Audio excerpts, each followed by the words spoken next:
Real hot girl shit. Welcome back. It's Chef from Off the Dome back in for another video. Today we're here to talk about Megan Thee Stallion's less than average, pretty bad, down bad first week sales projections. Megan Thee Stallion is projected to sell between 40 and 50K per chart data, which is very accurate because chart data is one of the official chart trackers. They track streaming numbers. They do updates literally every 20 to 30 minutes on their Twitter. You should go follow them at Chart Data. And they were the ones that got NBA YoungBoy's first week projections pretty spot on. They did the same for Super Freaky Girl. They're showing her Spotify numbers with Nicki Minaj and all that good stuff. Overall, Megan Thee Stallion selling 40, 50K to me is somewhat of a surprise because I thought she was going to do somewhere in the range of 75 to 80K.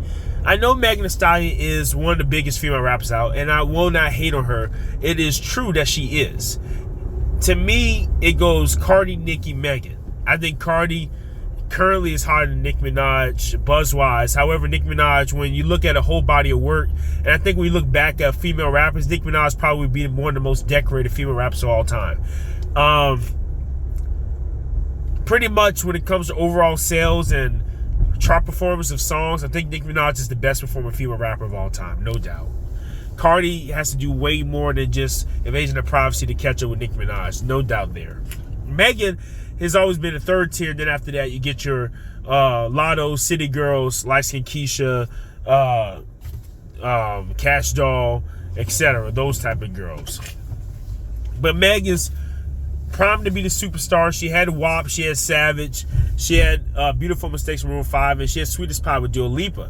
I believe Sweetest Pie with Dua Lipa was the beginning of kind of her not having that momentum that they thought she have. Yes, Sweetest Pie has been on the chart for 20 weeks straight, and that is a great feat. However, most of that is due to radio play.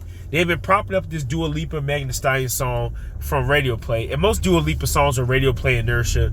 They beat it into the ground with radio play, and radio play still does help because overall there are still a decent amount of people that listen to radio in their car, and there are radio apps like iHeartRadio and what's the other one called?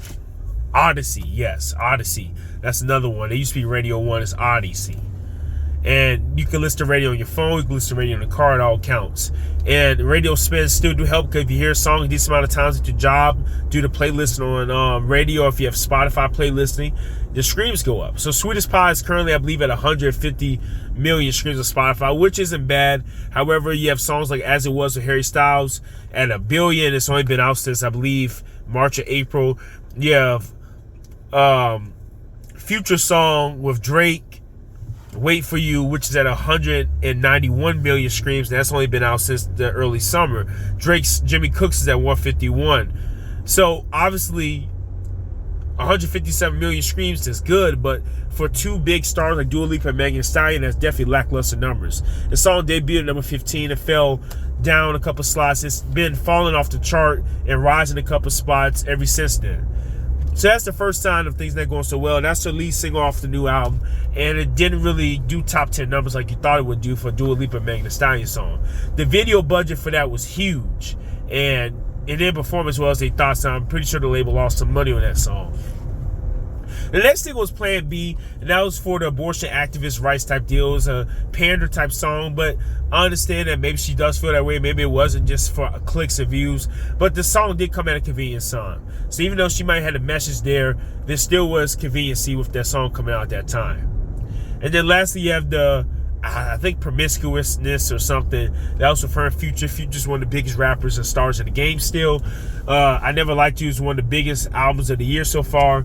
So, of course, that's a good look at Future on the song with her. However, that song isn't doing as well as projected. Just because you have a big feature doesn't mean it's going to do huge superstar numbers. WAP with Cardi B was kind of a once-in-a-lifetime type thing. That was two of the biggest female rappers in their prime selling sex appeal and doing unbelievable stuff. It only works for one time, but it doesn't work multiple times.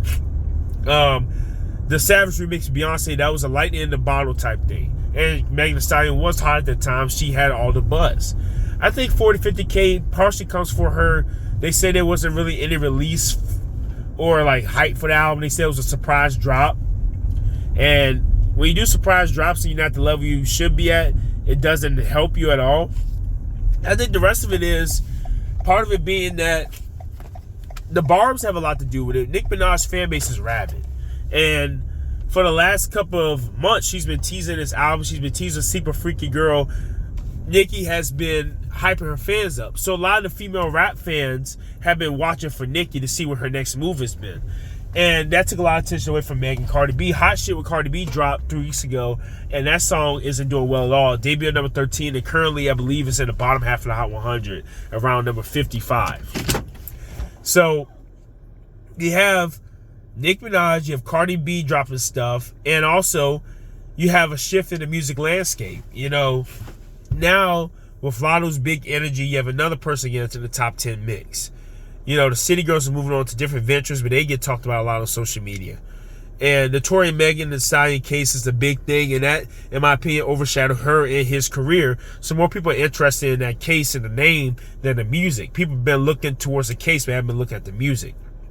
Overall, I think Megan Thee Stallion doing 40-50K is a sad thing for her sophomore album. However, she's not dead at all. She's still one of the most recognizable names in music, and I can't take that away from her. She probably can bounce back from this. However, it's going to take a lot more than a new hot feature from an artist to get her there. It's going to take consistent promotion. It's going to take consistent goodwill with the public, and it's going to take consistent, I think, push and grind and quality of songs. Sweetest Pie wasn't that great of a song, in my opinion.